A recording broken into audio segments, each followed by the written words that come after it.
Allah Azza wa Jalla, He says in Surah Al-Muddathir, وَرَبَّكَ فَكَبِّرْ وَرَبَّكَ فَكَبِّرْ. The waw in the beginning is like the English capital letter. Like when you start a new sentence, you begin with capital letter. In Arabic, waw can be used for many things, over 21 things. One of them is al-isti'naf, to start a new sentence. So you could think of the waw in the beginning as a new sentence. The rest of the ayah says, رَبَّكَ فَكَبِّرْ. Now listen to this carefully. What's the first letter you hear when I say رَبَّكَ? What's the first letter of the Arabic alphabet that you hear? Everybody heard the ra? رَبَّكَ. Now listen for the last letter. رَبَّكَ فَكَبِّرْ. What's the last letter you heard? Okay. Now listen carefully for the second letter. رَبَّكَ. What's the second letter? رَبَّكَ. Ba. Listen for the second last letter. رَبَّكَ فَكَبِّرْ. What's the second last letter? Ba. رَبَّكَ. What's the third letter?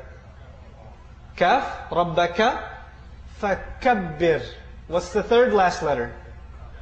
You notice something? It's spelled backwards and forwards the same way. It's spelled backwards and forwards the same way. In English literature, we call this a palindrome. Something that spells backwards and forwards the same way. Like Bob or race car. Race car is an interesting palindrome in English. Allah Azza wa Jal gave our Messenger sallallahu alaihi wasallam words that He didn't write down. وَمَا تَخُطُّهُ بِيَمِينِكَ. Allah tells him, you didn't write anything down with your hand. You don't know how to write. So this is entirely an oral exercise for the Messenger sallallahu alaihi wasallam. And once he says something, he doesn't edit it. He doesn't correct it. That's it. Allah revealed it and that's it. There's no, I didn't mean to say that, let me change the way I said it, etc., etc. Right? It's exactly the way Allah instructed him to recite.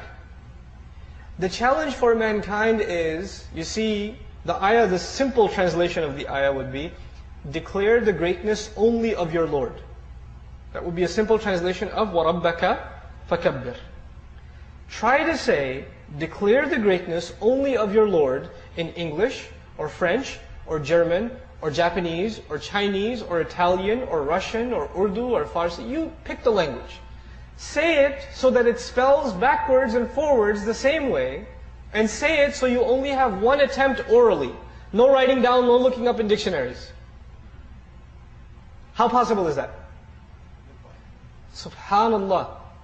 I can translate the ayah, but could I translate the miracle in English? If I tell you, declare the greatness only of your Lord, you get some of the message, but do you get the miracle? You don't get the miracle. The miracle of Qur'an is in the Arabic language. And this is just one small example. The Qur'an, every ayah has its own miracle.